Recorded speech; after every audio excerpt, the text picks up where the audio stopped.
오늘 우리가 함께 나눌 이야기는 한국 사회에서 맏며느리라는 이름이 갖는 무게에 대한 한 여성의 기록입니다. 이 이야기는 누군가에게는 낯선 드라마처럼 또 다른 누군가에게는 지독히도 현실적인 아픔으로 다가올지 모릅니다. 방송계에서 10년 넘게 자신의 꿈을 향해 치열하게 살아온 한 여성이 있었습니다.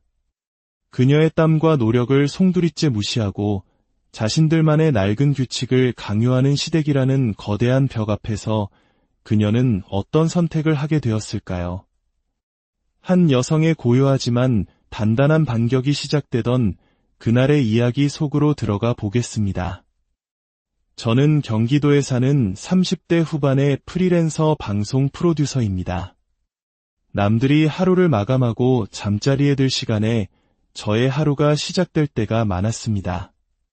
방송계에서 15년 가까이 일하다 보니 야근과 밤샘은 일상이었습니다. 기획부터 섭외, 촬영, 편집, 그리고 방송이 송출되기 직전까지 모든 과정이 제 손을 거쳐야만 비로소 하나의 프로그램이 완성되었습니다. 현장에서는 카메라를 들고 뛰고 스튜디오로 돌아오면 컷 편집에 몰두하고 깊은 밤에는 방송 대본을 붙잡고 씨름하는 하루에도 몇 개의 직업을 오가는 듯한 삶이었습니다. 몸은 고되고 주말에 집에서 쉬는 날은 손에 꼽을 정도였지만 저는 이 일을 사랑했습니다. 제 손으로 만든 기획이 전파를 타고 세상에 나가는 그 순간의 짜릿함, 그것 하나만으로도 모든 피로를 견딜 수 있었습니다. 이런 저에게는 세상 가장 든든한 지원군이 있었습니다. 바로 저를 홀로 키우신 저의 어머니입니다. 아버지는 제가 초등학교에 들어가기도 전에 집을 나갔고 그 후로 어머니는 낮에는 사무직으로 밤에는 부업을 하며 저를 키워내셨습니다. 그런 어머니였기에 하고 싶은 것만 하고 살라는 말 대신 늘 이렇게 말씀하셨습니다. 실패해도 괜찮으니 젊을 때 해보고 싶은 건 다 해봐라. 돈이야 다시 벌면 그만이지만 내가 평생 붙잡고 싶은 일을 놓치면 늙어서 후회만 남는 법이다. 있는 힘껏 부딪혀봐. 제가 밤샘 촬영이 잦고 주말에도 집에 못 들어올 거라고 걱정했을 때도 어머니는 내 얼굴에 생기가 도는 게 엄마에겐 가장 큰 기쁨이다. 내가 웃으면서 버티면 나도 버틸 수 있어. 라며 제 등을 떠밀어 주셨습니다. 이런 어머니 밑에서 자란 저는 하고 싶은 일 앞에서는 망설임 없이 뛰어드는 사람이 되었습니다. 하지만 결혼은 저를 전혀 다른 세상으로 이끌었습니다. 남편의 집, 즉 시댁은 장남, 며느리, 서열이라는 단어가 공기처럼 떠다니는 곳이었습니다. 명절이 되면 남자들은 거실 소파에 앉아 술잔을 기울이고 며느리들은 부엌에서 산더미 같은 설거지와 씨름하는 것이 당연한 풍경이었습니다. 처음 시댁에 인사를 드리러 갔던 날, 저는 그 분위기를 온몸으로 느낄 수 있었습니다. 거실 소파에는 시아버지를 중심으로 남자 형제들이 줄지어 앉아있고 주방에는 여자들만 모여 서 있었습니다. 마치 보이지 않는 선이 그어진 것처럼 며느리는 부엌이라는 규칙이 집안 전체에 깔려 있었죠. 시어머니는 제게 처음부터 못을 박았습니다. 우리 집은 장남이 대를 잇는 게 당연하고 며느리는 집안의 기둥이 되어야 한다. 내가 방송일이든 뭐든 하고 싶은 건 하되 집안일만큼은 절대 소홀히 해서는 안 돼. 명절이나 제사 같은 집안 대소사는 절대 빠질 수 없다. 남편 역시 그들의 세상에서는 자유롭지 못했습니다. 평소에는 제 편을 들어주는 듯했지만 시댁 문제만 나오면 이번 한 번만이라며 저를 설득하곤 했습니다. 결혼 후 첫 명절, 저는 밤샘 촬영을 마치고 새벽에 들어왔음에도 불구하고 아침부터 시댁 부엌에 서서 전을 부쳐야 했습니다. 그때 깨달았습니다. 이곳은 내가 어떤 상황에 있든 장남의 아내라는 이유 하나만으로 모든 것을 감수해야 하는 곳이구나. 친정어머니가 제 꿈을 향해 등을 밀어주었다면 시댁은 제가 무엇을 하든 부엌으로 등을 떠미는 곳이었습니다. 그날도 저는 강원도 산속에서 밤샘 촬영을 마치고 새벽녘에야 운전대를 잡았습니다. 머릿속엔 오직 집에 가서 씻고 바로 쓰러져 자고 싶다는 생각뿐이었습니다. 하지만 현관문을 열자마자 제 눈앞에 펼쳐진 광경은 거실을 가득 메운 배추 덤이었습니다. 그리고 그 한가운데 앉아있던 시어머니는 저를 보자마자 당연하다는 듯 말했습니다. 어차피 너 지금 안 잘 거잖아. 이 배추 새벽까지 전부 다 담가. 저는 기가 막혔습니다. 어머님, 저 오늘 밤새 촬영하고 방금 들어왔어요. 몸이 천근만근이라 움직일 수도 없어요. 그러나 제 말은 들리지 않는 듯했습니다. 그날 새벽, 저는 시어머니의 말이 귓가에 맴도는 채로 겨우 잠이 들었습니다. 온몸에 전원이 꺼진 기계처럼 베개에 머리가 닿자마자 정신을 잃었습니다. 얼마나 잤을까? 휴대폰이 미친 듯이 울렸습니다. 화면에는 엄마라는 이름이 떠 있었습니다. 반쯤 감긴 눈으로 전화를 받았지만 수화기 너머에서 들려온 것은 엄마의 목소리가 아니었습니다. 서울의 한 병원 응급실이라고 했습니다. 어머니가 의식이 흐린 상태로 이송되었고 뇌출혈이 의심된다는 청천벽력 같은 소식이었습니다. 가능한 한 빨리 와달라는 단호한 안내와 함께 통화는 끊겼습니다. 심장이 귀 옆에서 미친 듯이 뛰었지만 머릿속은 이상하리만치 차가워졌습니다. 촬영팀장에게 급히 연락해 상황을 알리고 세수도 못한 채 차에 올랐습니다. 출근 시간의 도로는 꽉 막혀 있었고 1분 1초가 목을 조르는 듯했습니다. 온 세상이 제 길을 막는 것만 같았습니다. 병원 응급실 입구에 들어섰을 때 휠체어에 앉아있는 엄마가 보였습니다. 얼굴은 종이처럼 하얗게 질려 있었고 왼쪽 팔은 힘없이 축 늘어져 있었습니다. 간호사는 오른쪽 뇌혈관이 터져 응급수술을 해야 한다고 설명했습니다. 수술실로 들어가기 전 엄마와 눈이 마주쳤습니다. 저를 보고 억지로 웃으려는 듯했지만 입꼬리는 한쪽만 겨우 올라갔습니다. 그 순간 세상에 나밖에 없는 단 한 명의 딸이라는 사실이 뼈아프게 다가왔습니다. 수술은 3시간이 넘게 이어졌고 대기실에서 기다리는 동안 손바닥은 땀으로 흥건했습니다.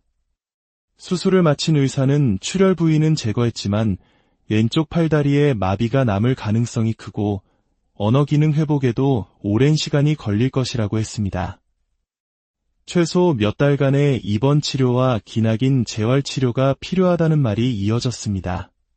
당장 내야 할 선결제 금액만 수백만 원이었고 앞으로 매달 들어갈 병원비가 머릿속에서 자동으로 계산되었습니다.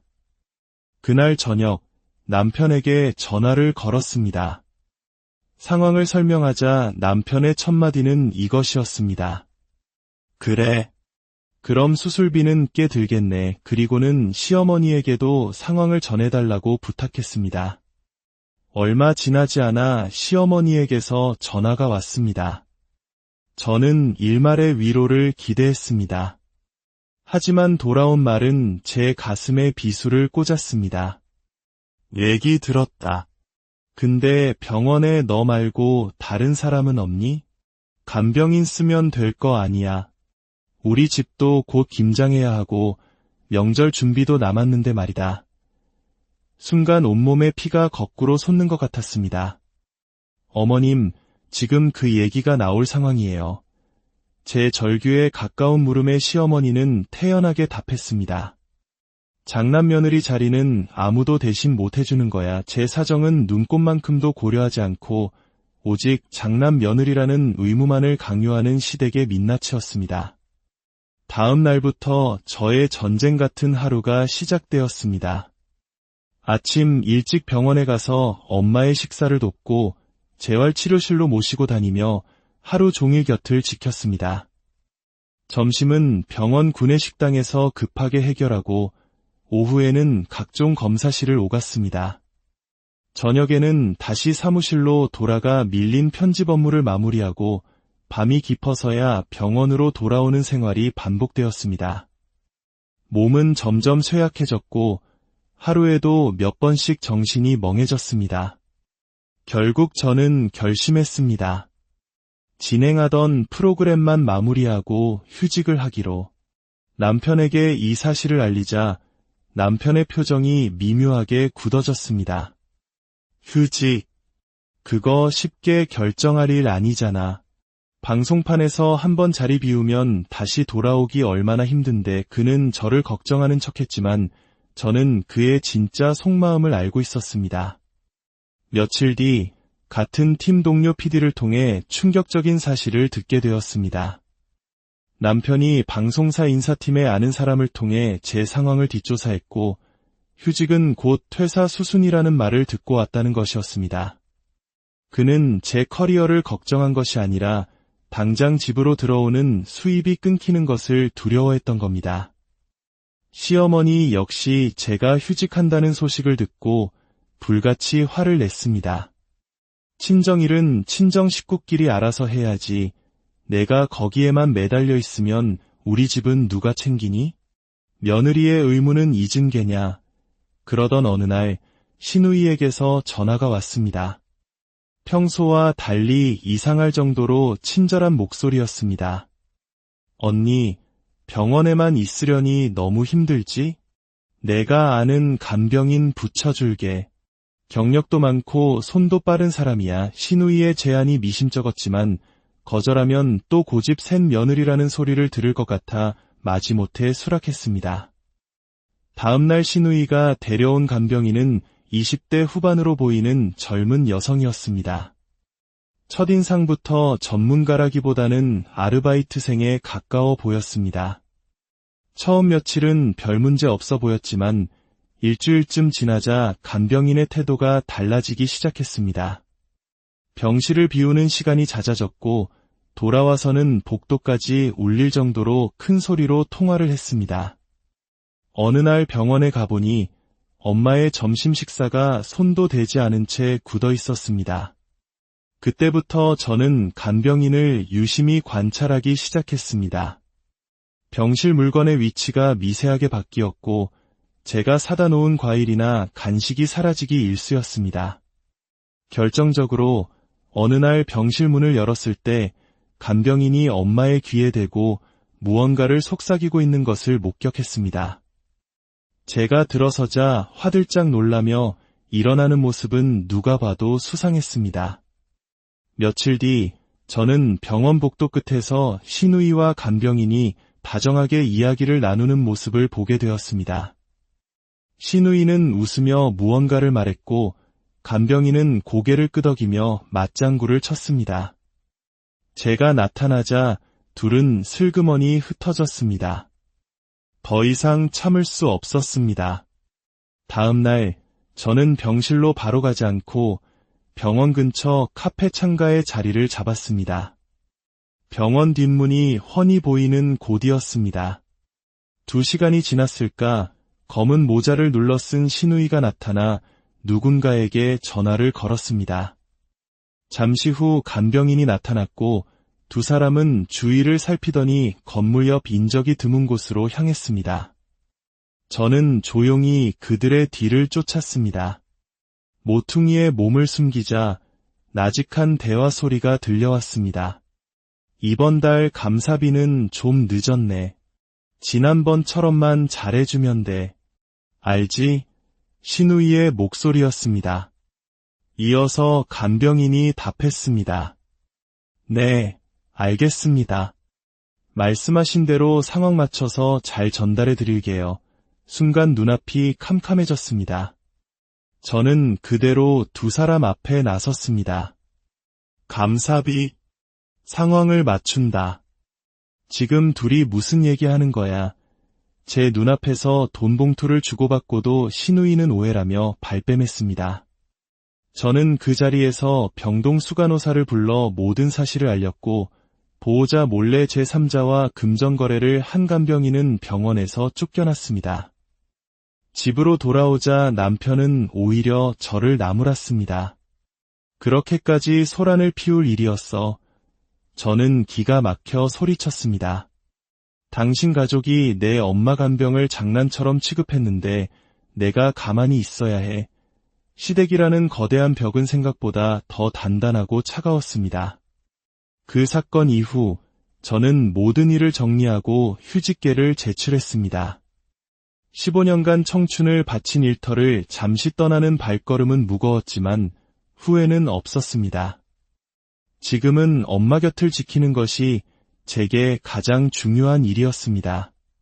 그날도 하루 종일 병원에서 엄마를 간호하고 늦은 밤 지친 몸을 이끌고 집에 도착했습니다. 그런데 아파트 복도에 들어서는 순간 코를 찌르는 젓갈과 마늘 냄새가 진동했습니다. 설마 하는 마음으로 현관문을 열었을 때 제 예상은 정확히 들어맞았습니다. 거실은 또다시 김장 재료로 점령당해 있었습니다. 산더미처럼 쌓인 배추포대, 바닥에 널브러진 고춧가루와 새우젓, 그 아수라장 한가운데에 시어머니와 시누이가 앉아 있었습니다. 저를 발견한 시어머니가 입을 열었습니다. 왔냐? 잘됐다. 내가 그 유난을 떨며 친정만 챙기니 시댁에도 뭐라도 해야지. 내 방식대로 해도 좋으니 오늘 밤 안에 혼자서 다 끝내놔라. 옆에 있던 시누이는 김치통 뚜껑을 열며 비웃듯 입꼬리를 올렸습니다. 하루 종일 병원에서 엄마를 돌보느라 녹초가 된 제게 그들의 말과 행동은 마지막 남은 이성의 끈을 끊어버렸습니다. 머릿속에서 툭 하고 무언가 끊어지는 소리가 들렸습니다. 더는 참을 이유가 없었습니다. 저는 숨을 한번 깊게 고르고 두 사람을 똑바로 쳐다보며 말했습니다. 좋아요. 제 스타일대로 해도 된다고 하셨죠? 그럼 놀라지 마세요. 저는 부엌으로 향했습니다. 그리고 가장 큰 대야를 꺼내 그 안에 일반적인 김장에는 절대 쓰지 않는 검은 간장을 콸콸 쏟아부었습니다. 그리고 그 위에 굵은 소금을 한 줌, 두 줌, 세 줌, 손목이 묵직해질 때까지 쏟아 넣었습니다. 물 대신 간장으로 절인 배추는 짙은 갈색으로 변하고 지독한 냄새를 풍긴다는 것을 저는 잘 알고 있었습니다. 간장과 소금이 섞이며 만들어내는 검고 탁한 물을 보자 이상하게도 마음이 차분해졌습니다. 저는 배추 포대를 뜯어 그 검은 물 속에 하나씩 눌러 담았습니다. 간장이 배추 줄기 사이로 스며드는 모습을 보며 생각했습니다. 이것은 김장을 하는 것이 아니다. 이것은 나의 방식으로 보내는 경고장이다. 시계를 보니 밤 11시가 넘어가고 있었습니다. 시어머니와 시누이는 이미 각자의 방으로 들어갔고 집안은 고요했습니다. 간장과 소금에 절여져 숨이 완전히 죽고 검게 변한 배추들을 비닐포대에 차곡차곡 담았습니다. 그리고 그 묵직한 포대 2개를 들고 저는 시누이의 방문 앞에 섰습니다. 화장품과 섬유유연제 향기가 섞여 얄미울 정도로 좋은 향기가 나는 그 방. 침대와 옷장, 화장대 위에 놓인 명품 가방과 지갑, 장식장 안에 고이 모셔진 한정판 운동화. 지난 명절에 눈여겨보았던 모든 것들이 제 머릿속에 선명하게 그려졌습니다.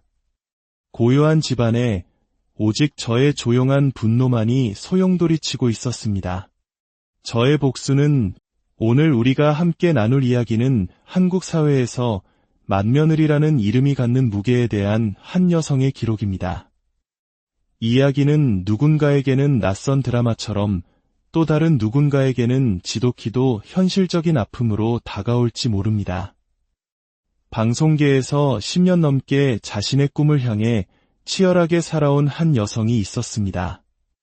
그녀의 땀과 노력을 송두리째 무시하고 자신들만의 낡은 규칙을 강요하는 시댁이라는 거대한 벽 앞에서 그녀는 어떤 선택을 하게 되었을까요?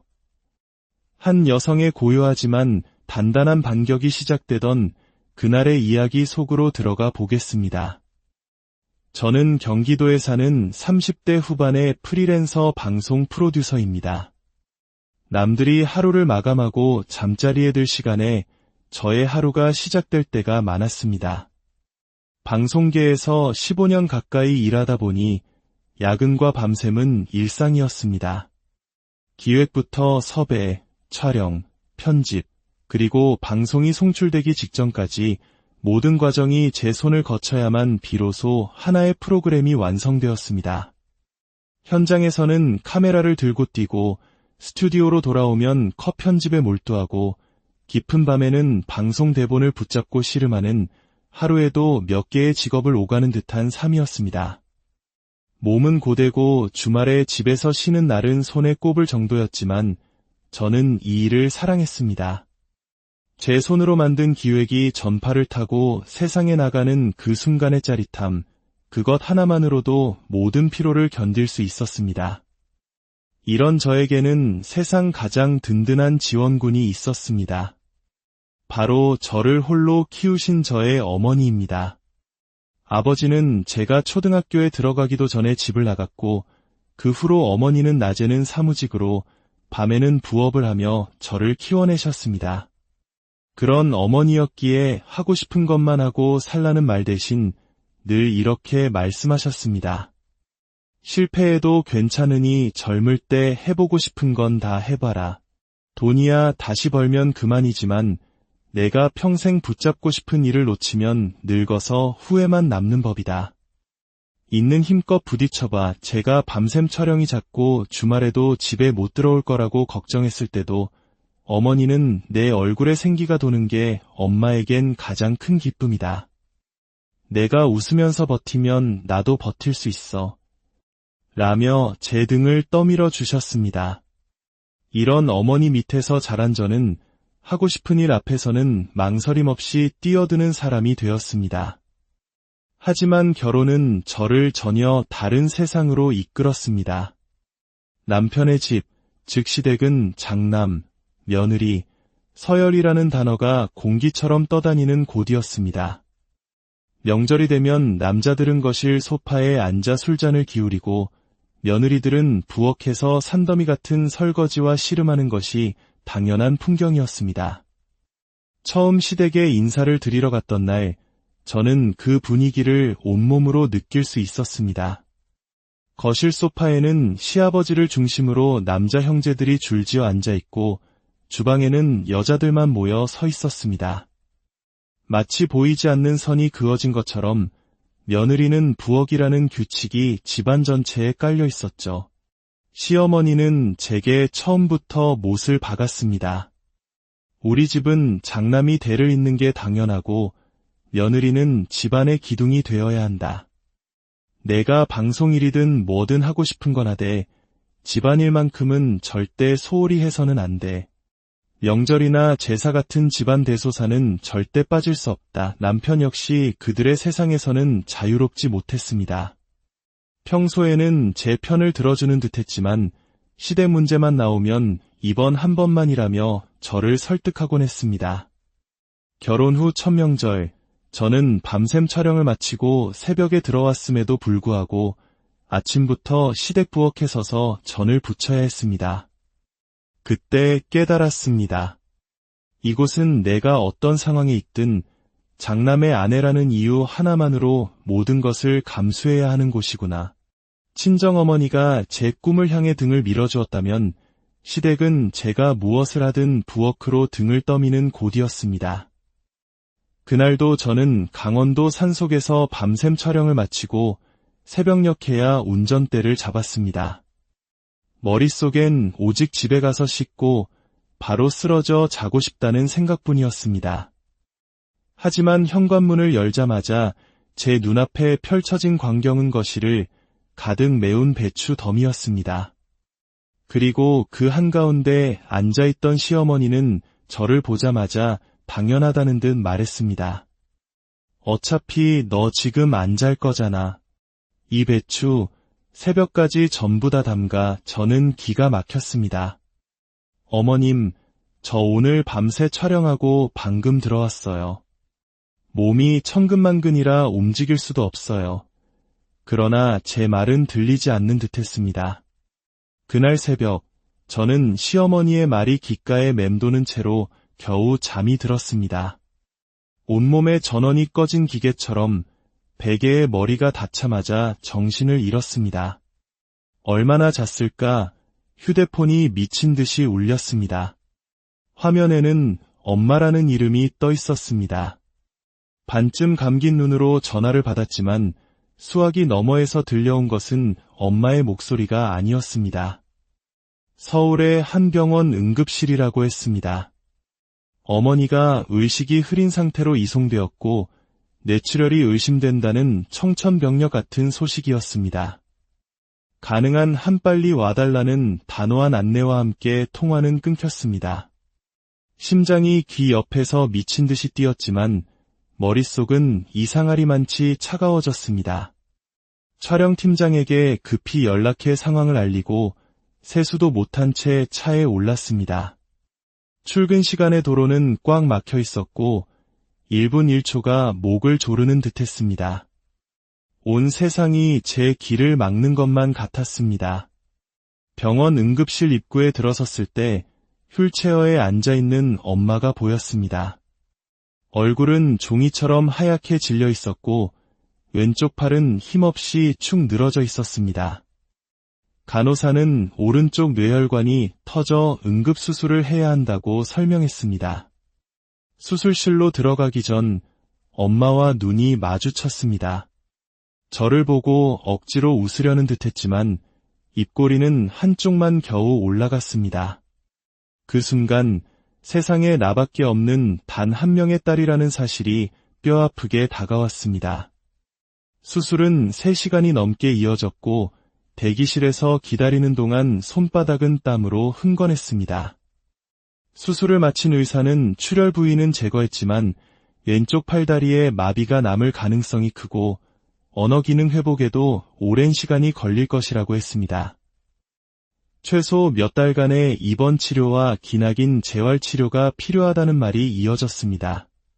당장 내야 할 선결제 금액만 수백만 원이었고 앞으로 매달 들어갈 병원비가 머릿속에서 자동으로 계산되었습니다.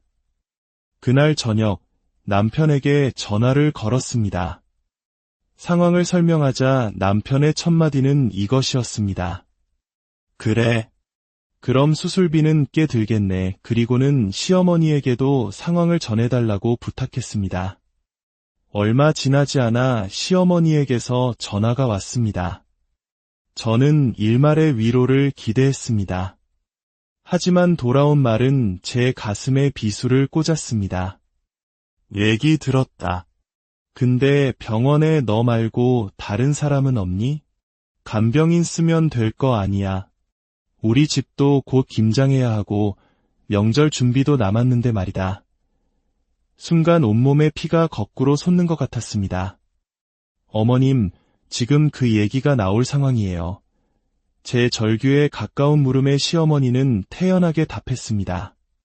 장남 며느리 자리는 아무도 대신 못해주는 거야. 제 사정은 눈꼽만큼도 고려하지 않고 오직 장남 며느리라는 의무만을 강요하는 시댁의 민낯이었습니다. 다음 날부터 저의 전쟁 같은 하루가 시작되었습니다.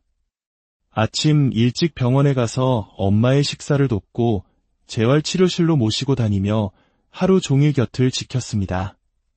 점심은 병원 구내식당에서 급하게 해결하고 오후에는 각종 검사실을 오갔습니다. 저녁에는 다시 사무실로 돌아가 밀린 편집 업무를 마무리하고 밤이 깊어서야 병원으로 돌아오는 생활이 반복되었습니다. 몸은 점점 쇠약해졌고 하루에도 몇 번씩 정신이 멍해졌습니다. 결국 저는 결심했습니다. 진행하던 프로그램만 마무리하고 휴직을 하기로. 남편에게 이 사실을 알리자 남편의 표정이 미묘하게 굳어졌습니다. 휴직. 그거 쉽게 결정할 일 아니잖아. 방송판에서 한번 자리 비우면 다시 돌아오기 얼마나 힘든데. 그는 저를 걱정하는 척했지만 저는 그의 진짜 속마음을 알고 있었습니다. 며칠 뒤 같은 팀 동료 PD를 통해 충격적인 사실을 듣게 되었습니다. 남편이 방송사 인사팀에 아는 사람을 통해 제 상황을 뒷조사했고 휴직은 곧 퇴사 수순이라는 말을 듣고 왔다는 것이었습니다. 그는 제 커리어를 걱정한 것이 아니라 당장 집으로 들어오는 수입이 끊기는 것을 두려워했던 겁니다. 시어머니 역시 제가 휴직한다는 소식을 듣고 불같이 화를 냈습니다. 친정일은 친정 식구끼리 알아서 해야지. 내가 거기에만 매달려 있으면 우리 집은 누가 챙기니? 며느리의 의무는 잊은 게냐. 그러던 어느 날 시누이에게서 전화가 왔습니다. 평소와 달리 이상할 정도로 친절한 목소리였습니다. 언니, 병원에만 있으려니 너무 힘들지? 내가 아는 간병인 붙여줄게. 경력도 많고 손도 빠른 사람이야. 시누이의 제안이 미심쩍었지만 거절하면 또 고집 센 며느리라는 소리를 들을 것 같아 마지못해 수락했습니다. 다음날 시누이가 데려온 간병인은 20대 후반으로 보이는 젊은 여성이었습니다. 첫인상부터 전문가라기보다는 아르바이트생에 가까워 보였습니다. 처음 며칠은 별 문제 없어 보였지만 일주일쯤 지나자 간병인의 태도가 달라지기 시작했습니다. 병실을 비우는 시간이 잦아졌고 돌아와서는 복도까지 울릴 정도로 큰 소리로 통화를 했습니다. 어느 날 병원에 가보니 엄마의 점심 식사가 손도 대지 않은 채 굳어 있었습니다. 그때부터 저는 간병인을 유심히 관찰하기 시작했습니다. 병실 물건의 위치가 미세하게 바뀌었고 제가 사다 놓은 과일이나 간식이 사라지기 일쑤였습니다. 결정적으로 어느 날 병실 문을 열었을 때 간병인이 엄마의 귀에 대고 무언가를 속삭이고 있는 것을 목격했습니다. 제가 들어서자 화들짝 놀라며 일어나는 모습은 누가 봐도 수상했습니다. 며칠 뒤 저는 병원 복도 끝에서 시누이와 간병인이 다정하게 이야기를 나누는 모습을 보게 되었습니다. 시누이는 웃으며 무언가를 말했고 간병인은 고개를 끄덕이며 맞장구를 쳤습니다. 제가 나타나자 둘은 슬그머니 흩어졌습니다.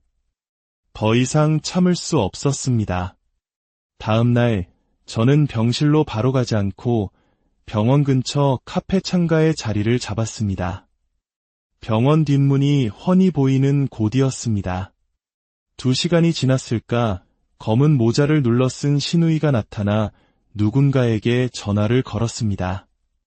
잠시 후 간병인이 나타났고 두 사람은 주위를 살피더니 건물 옆 인적이 드문 곳으로 향했습니다. 저는 조용히 그들의 뒤를 쫓았습니다. 모퉁이에 몸을 숨기자 나직한 대화 소리가 들려왔습니다. 이번 달 감사비는 좀 늦었네. 지난번처럼만 잘해주면 돼. 알지? 시누이의 목소리였습니다. 이어서 간병인이 답했습니다. 네, 알겠습니다. 말씀하신 대로 상황 맞춰서 잘 전달해 드릴게요. 순간 눈앞이 캄캄해졌습니다. 저는 그대로 두 사람 앞에 나섰습니다. 감사비, 상황을 맞춘다. 지금 둘이 무슨 얘기하는 거야? 제 눈앞에서 돈 봉투를 주고받고도 시누이는 오해라며 발뺌했습니다.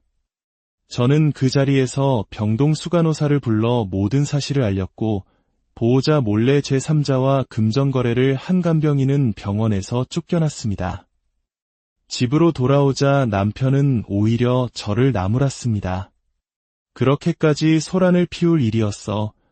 저는 기가 막혀 소리쳤습니다. 당신 가족이 내 엄마 간병을 장난처럼 취급했는데 내가 가만히 있어야 해. 시댁이라는 거대한 벽은 생각보다 더 단단하고 차가웠습니다. 그 사건 이후 저는 모든 일을 정리하고 휴직계를 제출했습니다. 15년간 청춘을 바친 일터를 잠시 떠나는 발걸음은 무거웠지만 후회는 없었습니다. 지금은 엄마 곁을 지키는 것이 제게 가장 중요한 일이었습니다. 그날도 하루 종일 병원에서 엄마를 간호하고 늦은 밤 지친 몸을 이끌고 집에 도착했습니다. 그런데 아파트 복도에 들어서는 순간 코를 찌르는 젓갈과 마늘 냄새가 진동했습니다. 설마 하는 마음으로 현관문을 열었을 때 제 예상은 정확히 들어맞았습니다. 거실은 또다시 김장 재료로 점령당해 있었습니다. 산더미처럼 쌓인 배추포대, 바닥에 널브러진 고춧가루와 새우젓, 그 아수라장 한가운데에 시어머니와 시누이가 앉아 있었습니다. 저를 발견한 시어머니가 입을 열었습니다. 왔냐? 잘됐다. 내가 그 유난을 떨며 친정만 챙기니 시댁에도 뭐라도 해야지. 내 방식대로 해도 좋으니 오늘 밤 안에 혼자서 다 끝내놔라. 옆에 있던 시누이는 김치통 뚜껑을 열며 비웃듯 입꼬리를 올렸습니다. 하루 종일 병원에서 엄마를 돌보느라 녹초가 된 제게 그들의 말과 행동은 마지막 남은 이성의 끈을 끊어버렸습니다. 머릿속에서 툭 하고 무언가 끊어지는 소리가 들렸습니다. 더는 참을 이유가 없었습니다. 저는 숨을 한번 깊게 고르고 두 사람을 똑바로 쳐다보며 말했습니다. 좋아요. 제 스타일대로 해도 된다고 하셨죠? 그럼 놀라지 마세요. 저는 부엌으로 향했습니다. 그리고 가장 큰 대야를 꺼내 그 안에 일반적인 김장에는 절대 쓰지 않는 검은 간장을 콸콸 쏟아부었습니다. 그리고 그 위에 굵은 소금을 한 줌, 두 줌, 세 줌, 손목이 묵직해질 때까지 쏟아 넣었습니다. 물 대신 간장으로 절인 배추는 짙은 갈색으로 변하고 지독한 냄새를 풍긴다는 것을 저는 잘 알고 있었습니다. 간장과 소금이 섞이며 만들어내는 검고 탁한 물을 보자 이상하게도 마음이 차분해졌습니다. 저는 배추 포대를 뜯어 그 검은 물 속에 하나씩 눌러 담았습니다. 간장이 배추 줄기 사이로 스며드는 모습을 보며 생각했습니다. 이것은 김장을 하는 것이 아니다. 이것은 나의 방식으로 보내는 경고장이다. 시계를 보니 밤 11시가 넘어가고 있었습니다. 시어머니와 시누이는 이미 각자의 방으로 들어갔고 집안은 고요했습니다. 간장과 소금에 절여져 숨이 완전히 죽고 검게 변한 배추들을 비닐포대에 차곡차곡 담았습니다. 그리고 그 묵직한 포대 2개를 들고 저는 시누이의 방문 앞에 섰습니다. 화장품과 섬유유연제 향기가 섞여 얄미울 정도로 좋은 향기가 나는 그 방. 침대와 옷장, 화장대 위에 놓인 명품 가방과 지갑, 장식장 안에 고이 모셔진 한정판 운동화. 지난 명절에 눈여겨보았던 모든 것들이 제 머릿속에 선명하게 그려졌습니다. 고요한 집안에 오직 저의 조용한 분노만이 소용돌이치고 있었습니다. 저의 복수는 오늘 우리가 함께 나눌 이야기는 한국 사회에서 맏며느리라는 이름이 갖는 무게에 대한 한 여성의 기록입니다. 이야기는 누군가에게는 낯선 드라마처럼 또 다른 누군가에게는 지독히도 현실적인 아픔으로 다가올지 모릅니다. 방송계에서 10년 넘게 자신의 꿈을 향해 치열하게 살아온 한 여성이 있었습니다. 그녀의 땀과 노력을 송두리째 무시하고 자신들만의 낡은 규칙을 강요하는 시댁이라는 거대한 벽 앞에서 그녀는 어떤 선택을 하게 되었을까요? 한 여성의 고요하지만 단단한 반격이 시작되던 그날의 이야기 속으로 들어가 보겠습니다. 저는 경기도에 사는 30대 후반의 프리랜서 방송 프로듀서입니다. 남들이 하루를 마감하고 잠자리에 들 시간에 저의 하루가 시작될 때가 많았습니다. 방송계에서 15년 가까이 일하다 보니 야근과 밤샘은 일상이었습니다. 기획부터 섭외, 촬영, 편집, 그리고 방송이 송출되기 직전까지 모든 과정이 제 손을 거쳐야만 비로소 하나의 프로그램이 완성되었습니다. 현장에서는 카메라를 들고 뛰고 스튜디오로 돌아오면 컷 편집에 몰두하고 깊은 밤에는 방송 대본을 붙잡고 씨름하는 하루에도 몇 개의 직업을 오가는 듯한 삶이었습니다. 몸은 고되고 주말에 집에서 쉬는 날은 손에 꼽을 정도였지만 저는 이 일을 사랑했습니다. 제 손으로 만든 기획이 전파를 타고 세상에 나가는 그 순간의 짜릿함, 그것 하나만으로도 모든 피로를 견딜 수 있었습니다. 이런 저에게는 세상 가장 든든한 지원군이 있었습니다. 바로 저를 홀로 키우신 저의 어머니입니다. 아버지는 제가 초등학교에 들어가기도 전에 집을 나갔고 그 후로 어머니는 낮에는 사무직으로 밤에는 부업을 하며 저를 키워내셨습니다. 그런 어머니였기에 하고 싶은 것만 하고 살라는 말 대신 늘 이렇게 말씀하셨습니다. 실패해도 괜찮으니 젊을 때 해보고 싶은 건 다 해봐라. 돈이야 다시 벌면 그만이지만 내가 평생 붙잡고 싶은 일을 놓치면 늙어서 후회만 남는 법이다. 있는 힘껏 부딪혀봐. 제가 밤샘 촬영이 잦고 주말에도 집에 못 들어올 거라고 걱정했을 때도 어머니는 내 얼굴에 생기가 도는 게 엄마에겐 가장 큰 기쁨이다. 내가 웃으면서 버티면 나도 버틸 수 있어. 라며 제 등을 떠밀어 주셨습니다. 이런 어머니 밑에서 자란 저는 하고 싶은 일 앞에서는 망설임 없이 뛰어드는 사람이 되었습니다. 하지만 결혼은 저를 전혀 다른 세상으로 이끌었습니다. 남편의 집, 즉 시댁은 장남, 며느리, 서열이라는 단어가 공기처럼 떠다니는 곳이었습니다. 명절이 되면 남자들은 거실 소파에 앉아 술잔을 기울이고 며느리들은 부엌에서 산더미 같은 설거지와 씨름하는 것이 당연한 풍경이었습니다. 처음 시댁에 인사를 드리러 갔던 날, 저는 그 분위기를 온몸으로 느낄 수 있었습니다. 거실 소파에는 시아버지를 중심으로 남자 형제들이 줄지어 앉아있고 주방에는 여자들만 모여 서 있었습니다. 마치 보이지 않는 선이 그어진 것처럼 며느리는 부엌이라는 규칙이 집안 전체에 깔려 있었죠. 시어머니는 제게 처음부터 못을 박았습니다. 우리 집은 장남이 대를 잇는 게 당연하고 며느리는 집안의 기둥이 되어야 한다. 내가 방송일이든 뭐든 하고 싶은 건 하되 집안일만큼은 절대 소홀히 해서는 안 돼. 명절이나 제사 같은 집안 대소사는 절대 빠질 수 없다. 남편 역시 그들의 세상에서는 자유롭지 못했습니다.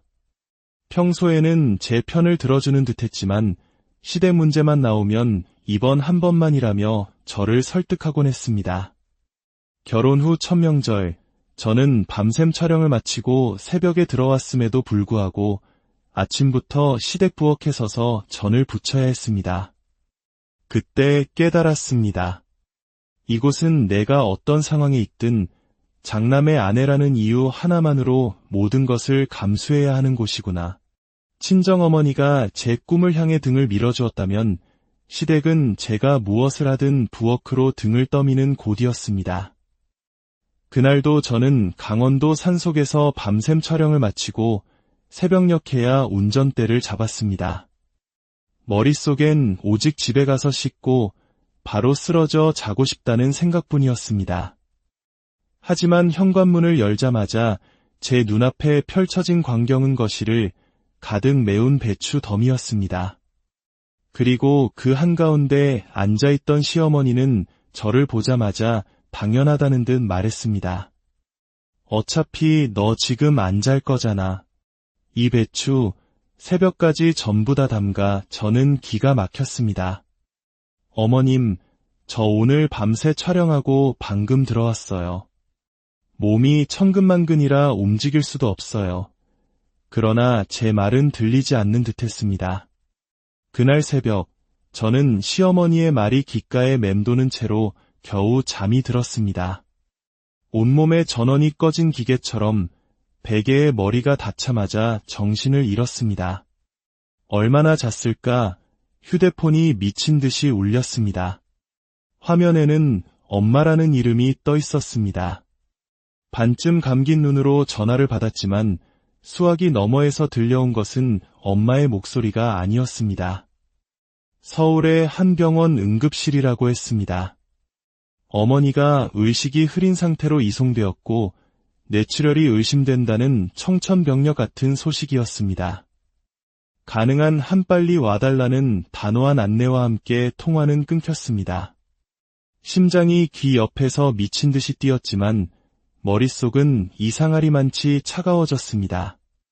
촬영팀장에게 급히 연락해 상황을 알리고 세수도 못한 채 차에 올랐습니다.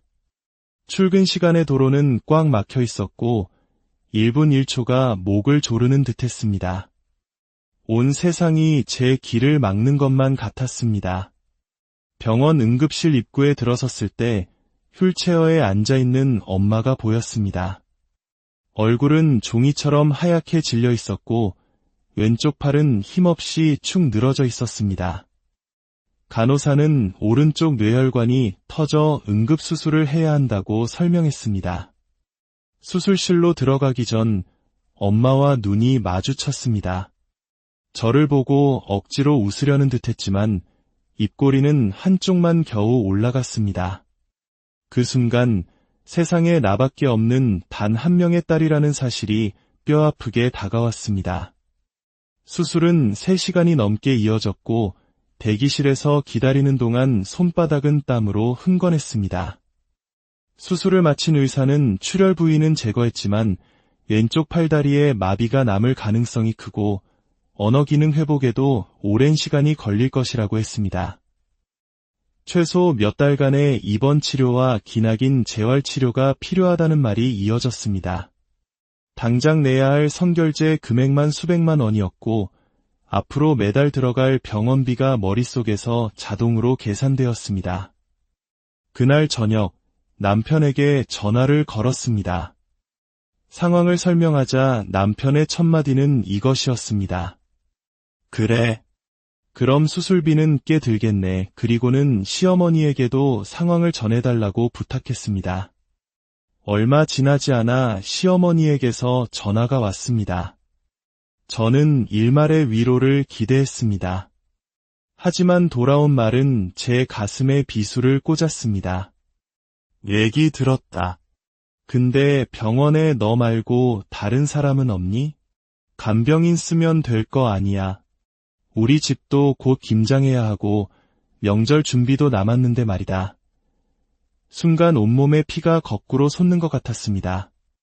어머님, 지금 그 얘기가 나올 상황이에요. 제 절규에 가까운 물음에 시어머니는 태연하게 답했습니다. 장남 며느리 자리는 아무도 대신 못해주는 거야. 제 사정은 눈꼽만큼도 고려하지 않고 오직 장남 며느리라는 의무만을 강요하는 시댁의 민낯이었습니다. 다음 날부터 저의 전쟁 같은 하루가 시작되었습니다. 아침 일찍 병원에 가서 엄마의 식사를 돕고 재활치료실로 모시고 다니며 하루 종일 곁을 지켰습니다. 점심은 병원 구내식당에서 급하게 해결하고 오후에는 각종 검사실을 오갔습니다. 저녁에는 다시 사무실로 돌아가 밀린 편집 업무를 마무리하고 밤이 깊어서야 병원으로 돌아오는 생활이 반복되었습니다. 몸은 점점 쇠약해졌고 하루에도 몇 번씩 정신이 멍해졌습니다. 결국 저는 결심했습니다. 진행하던 프로그램만 마무리하고 휴직을 하기로. 남편에게 이 사실을 알리자 남편의 표정이 미묘하게 굳어졌습니다. 휴직. 그거 쉽게 결정할 일 아니잖아. 방송판에서 한번 자리 비우면 다시 돌아오기 얼마나 힘든데. 그는 저를 걱정하는 척했지만 저는 그의 진짜 속마음을 알고 있었습니다. 며칠 뒤 같은 팀 동료 PD를 통해 충격적인 사실을 듣게 되었습니다. 남편이 방송사 인사팀의 아는 사람을 통해 제 상황을 뒷조사했고 휴직은 곧 퇴사 수순이라는 말을 듣고 왔다는 것이었습니다. 그는 제 커리어를 걱정한 것이 아니라 당장 집으로 들어오는 수입이 끊기는 것을 두려워했던 겁니다. 시어머니 역시 제가 휴직한다는 소식을 듣고 불같이 화를 냈습니다. 친정일은 친정 식구끼리 알아서 해야지. 내가 거기에만 매달려 있으면 우리 집은 누가 챙기니? 며느리의 의무는 잊은 게냐. 그러던 어느 날 시누이에게서 전화가 왔습니다. 평소와 달리 이상할 정도로 친절한 목소리였습니다. 언니, 병원에만 있으려니 너무 힘들지? 내가 아는 간병인 붙여줄게. 경력도 많고 손도 빠른 사람이야. 신우이의 제안이 미심쩍었지만 거절하면 또 고집 센 며느리라는 소리를 들을 것 같아 마지못해 수락했습니다. 다음날 신우이가 데려온 간병인은 20대 후반으로 보이는 젊은 여성이었습니다. 첫인상부터 전문가라기보다는 아르바이트생에 가까워 보였습니다. 처음 며칠은 별 문제 없어 보였지만 일주일쯤 지나자 간병인의 태도가 달라지기 시작했습니다. 병실을 비우는 시간이 잦아졌고 돌아와서는 복도까지 울릴 정도로 큰 소리로 통화를 했습니다. 어느 날 병원에 가보니 엄마의 점심 식사가 손도 대지 않은 채 굳어 있었습니다. 그때부터 저는 간병인을 유심히 관찰하기 시작했습니다. 병실 물건의 위치가 미세하게 바뀌었고 제가 사다 놓은 과일이나 간식이 사라지기 일쑤였습니다. 결정적으로 어느 날 병실 문을 열었을 때 간병인이 엄마의 귀에 대고 무언가를 속삭이고 있는 것을 목격했습니다. 제가 들어서자 화들짝 놀라며 일어나는 모습은 누가 봐도 수상했습니다. 며칠 뒤 저는 병원 복도 끝에서 신우이와 간병인이 다정하게 이야기를 나누는 모습을 보게 되었습니다. 신우이는 웃으며 무언가를 말했고 간병인은 고개를 끄덕이며 맞장구를 쳤습니다. 제가 나타나자 둘은 슬그머니 흩어졌습니다. 더 이상 참을 수 없었습니다. 다음 날 저는 병실로 바로 가지 않고 병원 근처 카페 창가에 자리를 잡았습니다. 병원 뒷문이 훤히 보이는 곳이었습니다. 2시간이 지났을까 검은 모자를 눌러 쓴 신우이가 나타나 누군가에게 전화를 걸었습니다. 잠시 후 간병인이 나타났고 두 사람은 주위를 살피더니 건물 옆 인적이 드문 곳으로 향했습니다. 저는 조용히 그들의 뒤를 쫓았습니다. 모퉁이에 몸을 숨기자 나직한 대화 소리가 들려왔습니다. 이번 달 감사비는 좀 늦었네. 지난번처럼만 잘해주면 돼. 알지? 신우이의 목소리였습니다. 이어서 간병인이 답했습니다. 네, 알겠습니다. 말씀하신 대로 상황 맞춰서 잘 전달해 드릴게요. 순간 눈앞이 캄캄해졌습니다. 저는 그대로 두 사람 앞에 나섰습니다. 감사비, 상황을 맞춘다. 지금 둘이 무슨 얘기하는 거야? 제 눈앞에서 돈 봉투를 주고받고도 신우이는 오해라며 발뺌했습니다. 저는 그 자리에서 병동 수간호사를 불러 모든 사실을 알렸고 보호자 몰래 제3자와 금전거래를 한 간병인은 병원에서 쫓겨났습니다. 집으로 돌아오자 남편은 오히려 저를 나무랐습니다. 그렇게까지 소란을 피울 일이었어. 저는 기가 막혀 소리쳤습니다. 당신 가족이 내 엄마 간병을 장난처럼 취급했는데 내가 가만히 있어야 해. 시댁이라는 거대한 벽은 생각보다 더 단단하고 차가웠습니다. 그 사건 이후 저는 모든 일을 정리하고 휴직계를 제출했습니다.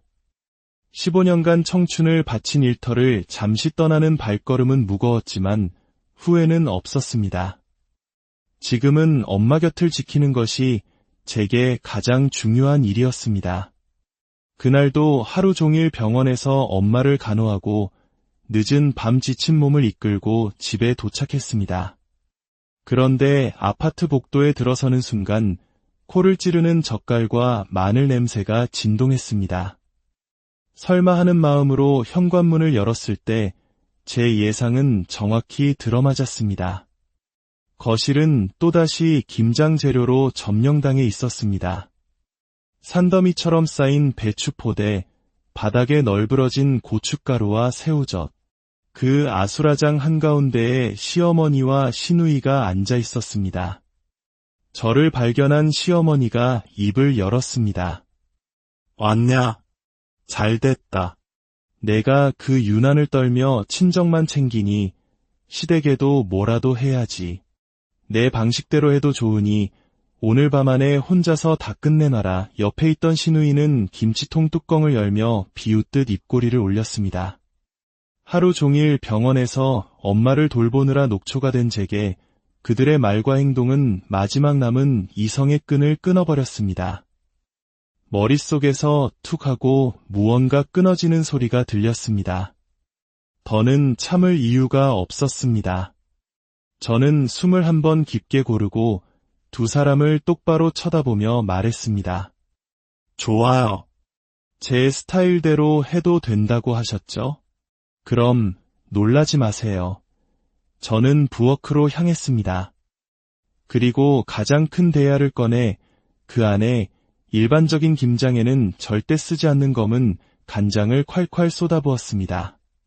그리고 그 위에 굵은 소금을 한 줌, 두 줌, 세 줌, 손목이 묵직해질 때까지 쏟아 넣었습니다. 물 대신 간장으로 절인 배추는 짙은 갈색으로 변하고 지독한 냄새를 풍긴다는 것을 저는 잘 알고 있었습니다. 간장과 소금이 섞이며 만들어내는 검고 탁한 물을 보자 이상하게도 마음이 차분해졌습니다. 저는 배추 포대를 뜯어 그 검은 물 속에 하나씩 눌러 담았습니다. 간장이 배추 줄기 사이로 스며드는 모습을 보며 생각했습니다. 이것은 김장을 하는 것이 아니다. 이것은 나의 방식으로 보내는 경고장이다. 시계를 보니 밤 11시가 넘어가고 있었습니다. 시어머니와 시누이는 이미 각자의 방으로 들어갔고 집안은 고요했습니다. 간장과 소금에 절여져 숨이 완전히 죽고 검게 변한 배추들을 비닐 포대에 차곡차곡 담았습니다. 그리고 그 묵직한 포대 2개를 들고 저는 시누이의 방문 앞에 섰습니다. 화장품과 섬유유연제 향기가 섞여 얄미울 정도로 좋은 향기가 나는 그 방. 침대와 옷장, 화장대 위에 놓인 명품 가방과 지갑, 장식장 안에 고이 모셔진 한정판 운동화. 지난 명절에 눈여겨보았던 모든 것들이 제 머릿속에 선명하게 그려졌습니다. 고요한 집안에 오직 저의 조용한 분노만이 소용돌이치고 있었습니다. 저의 복수는 오늘 우리가 함께 나눌 이야기는 한국 사회에서 맏며느리라는 이름이 갖는 무게에 대한 한 여성의 기록입니다. 이야기는 누군가에게는 낯선 드라마처럼 또 다른 누군가에게는 지독히도 현실적인 아픔으로 다가올지 모릅니다. 방송계에서 10년 넘게 자신의 꿈을 향해 치열하게 살아온 한 여성이 있었습니다. 그녀의 땀과 노력을 송두리째 무시하고 자신들만의 낡은 규칙을 강요하는 시댁이라는 거대한 벽 앞에서 그녀는 어떤 선택을 하게 되었을까요? 한 여성의 고요하지만 단단한 반격이 시작되던 그날의 이야기 속으로 들어가 보겠습니다. 저는 경기도에 사는 30대 후반의 프리랜서 방송 프로듀서입니다. 남들이 하루를 마감하고 잠자리에 들 시간에 저의 하루가 시작될 때가 많았습니다. 방송계에서 15년 가까이 일하다 보니 야근과 밤샘은 일상이었습니다. 기획부터 섭외, 촬영, 편집, 그리고 방송이 송출되기 직전까지 모든 과정이 제 손을 거쳐야만 비로소 하나의 프로그램이 완성되었습니다.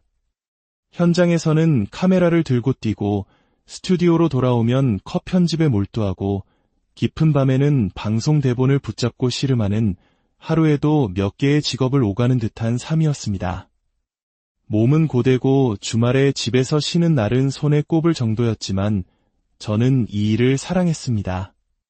제 손으로 만든 기획이 전파를 타고 세상에 나가는 그 순간의 짜릿함, 그것 하나만으로도 모든 피로를 견딜 수 있었습니다. 이런 저에게는 세상 가장 든든한 지원군이 있었습니다. 바로 저를 홀로 키우신 저의 어머니입니다. 아버지는 제가 초등학교에 들어가기도 전에 집을 나갔고 그 후로 어머니는 낮에는 사무직으로 밤에는 부업을 하며 저를 키워내셨습니다. 그런 어머니였기에 하고 싶은 것만 하고 살라는 말 대신 늘 이렇게 말씀하셨습니다. 실패해도 괜찮으니 젊을 때 해보고 싶은 건 다 해봐라. 돈이야 다시 벌면 그만이지만 내가 평생 붙잡고 싶은 일을 놓치면 늙어서 후회만 남는 법이다. 있는 힘껏 부딪혀봐. 제가 밤샘 촬영이 잦고 주말에도 집에 못 들어올 거라고 걱정했을 때도 어머니는 내 얼굴에 생기가 도는 게 엄마에겐 가장 큰